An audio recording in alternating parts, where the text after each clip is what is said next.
Hi, everybody. Thank you. Thank you. Well, I've changed my talk 3 times since I've been sitting here. So I'm not sure what version is going to come out right now. I am a psychiatrist, adult and child, and I'm also an addictionologist. And I'm in the late years of my career. I retired full-time. I used to be the medical director and chief at CJW in Pavilion. I did that for a number of years. I was part of a private psychiatric group called Insight. And I was also part of a group that we started called Family Counseling Center, which is now proudly owned by Pinnacle Treatment Centers, and that's where I'm working part-time. And my thought was to try to give you the bird's eye view from a psychiatrist, addictionologist working in this field, and some of the issues.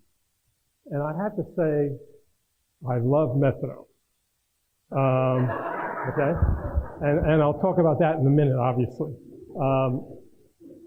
But that was kind of one of the themes that what I wanted to address was that I think we have to understand that in some ways addiction is like the proverbial elephant. And those of us who are trying to treat and be helpful may see different parts of the elephant. And then I think our treatment efficacies are going to improve when we have the capacity to offer all different levels of care and all different kinds of care depending on the individual and what they need. So I usually tell corny psychiatrist jokes, and I'm going to tell a few jokes and then use those as a jumping off point. So how many psychiatrists does it take to change a light bulb? Only one, but the light bulb's got to want to change. Okay? So again, it's true that I generally, when I was treating adolescents, I'm also a child psychiatrist, I would tell the parents not to mortgage the house and send to a treatment center until there was some indication that the person was interested in this process. And save the resources for when they were ready, because obviously they would go better. Just a study coming out now about impaired physicians. Study just came out where there was 900 physicians who were followed by each state's physician monitoring program, which we have in Virginia. Excuse me. And they did 5-year follow-ups on the individuals in this program, and they found out that 78% of the physicians completed the program, and 2 years out, 72% was still in recovery. Okay? Now, that is an example of a case where the person wasn't ready for treatment, didn't want treatment, but was forced into treatment. It's a unique population because it was leveraged. If they ever wanted to practice their field again, they had to convince the state medical board through HPIMP that they were ready in recovery to do it.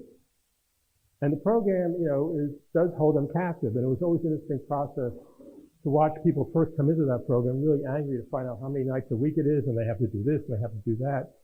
And then, like they do in traditional meetings, when a new person joined the group, everybody told their stories, and somebody would tell their story and say that, I've been in the group for 7 years. And the newbie would say, what, you messed up? And he goes, no, I completed it 2 years ago, but I find it very helpful. And that's why I keep coming back. And that was like a shocking event. So I would assume drug court has the same kind of initial hook. Hopefully somehow it's going to take. And as a rule, I agree that, people don't have to be wanting to change, but sometimes you can hook them in the right moment. The other joke is about the 2 psychiatrists walking down the street, and they bump into each other. And one says to the other, how am I? Looks like I'm going to keep my day job. Okay. So what's the principle of that joke? Obviously, when people bump into each other on the street, they say to one another, how are you? Okay. But in this case, these 2 gentlemen were insightful enough to say, how am I? I.e., we see other people better than we see ourselves. We have blind spots about ourselves. Okay? And so that's one of the reasons we have to listen to other people. Doesn't mean we have to absolutely listen to them and take everything they said, but at least consider their opinion and their observations, because they're going to see us sometimes better than we see ourselves. Okay? I'm concerned that as there is, everybody has an opinion. There's lots of opinions about taking psychiatric medications when you're in recovery or trying to get into recovery. Addiction is what we call a very frequently co-occurring comorbid illness. In other words, people who have this illness are most probably going to have a psychiatric illness too. And it has to do with the neurotransmitter systems of the brain, because the neurotransmitters are all over the brain. It's just where they land in different parts of the brain creates different behavior changes. So, for example, we know people who have addiction will probably have 60% of having a mood disorder of some sort.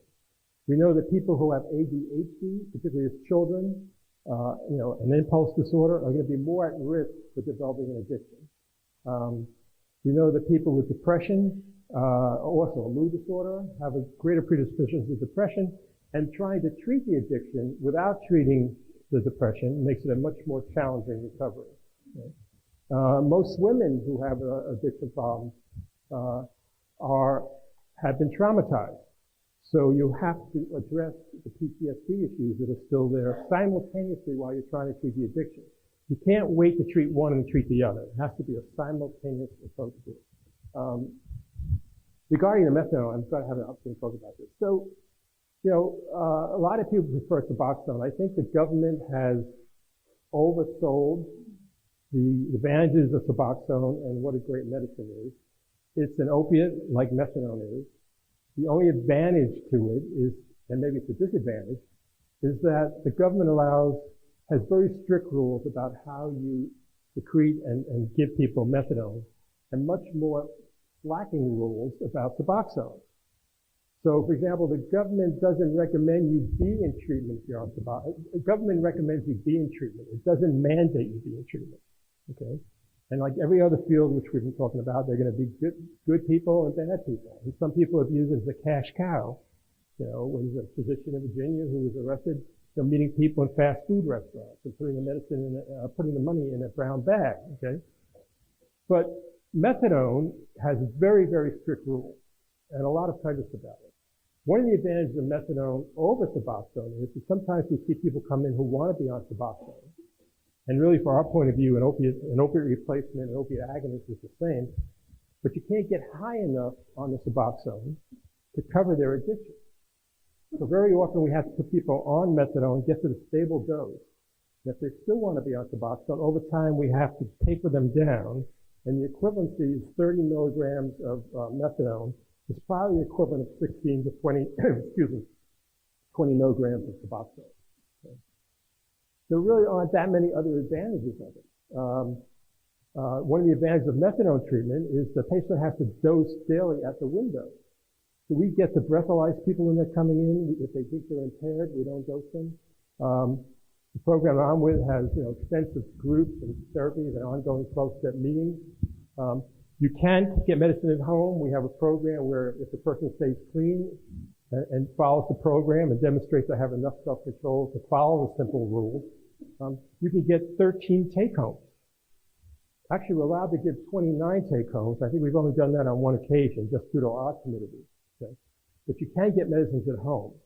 So I think they're both great. I think medication-assisted treatment, as we just heard, I agree that it's a way of keeping the person alive so you can treat them.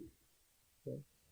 And, I was trained by somebody who had what I view with hindsight, a very puritanical view of recovery.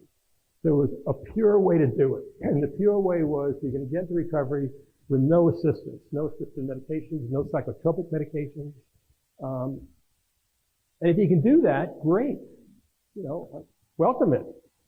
Most of the people I'm seeing are too ill in terms of severity of their addiction or their other issues to do it that way. So the medication-assisted treatment is designed to keep people alive, make them available to learn how to get in recovery and develop recovering skills while you're going. There's a study shows that, and again, we used to kick people out of the methadone program if they came in using cocaine or other things. Now, as an aside, I'll finish my thought.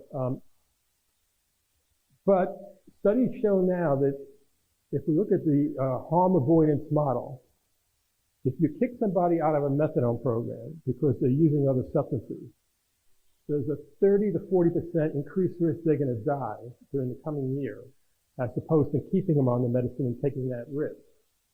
The problem we have as a physician is that I believe in the harm avoidance model. But as a physician, I'm still on the liability model. So if I go ahead and my medical judgment is to go ahead, and even though some person's using cocaine, they're saying it's coming in the mix with their heroin, but not at their holding dose, you know, my tendency usually is to go up on the dose and try to get to the holding dose. But I could very easily end up in court being asked by the surviving family who didn't understand recovery and didn't know the person was going through, is why on earth was I giving an addict more opiates when they couldn't stay clean? Okay.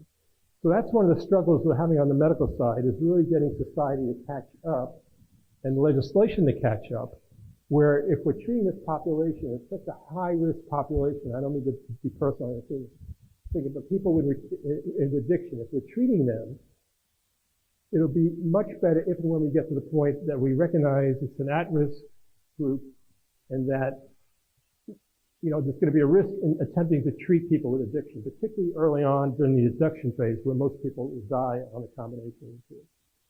How am I doing on time? You done? In conclusion,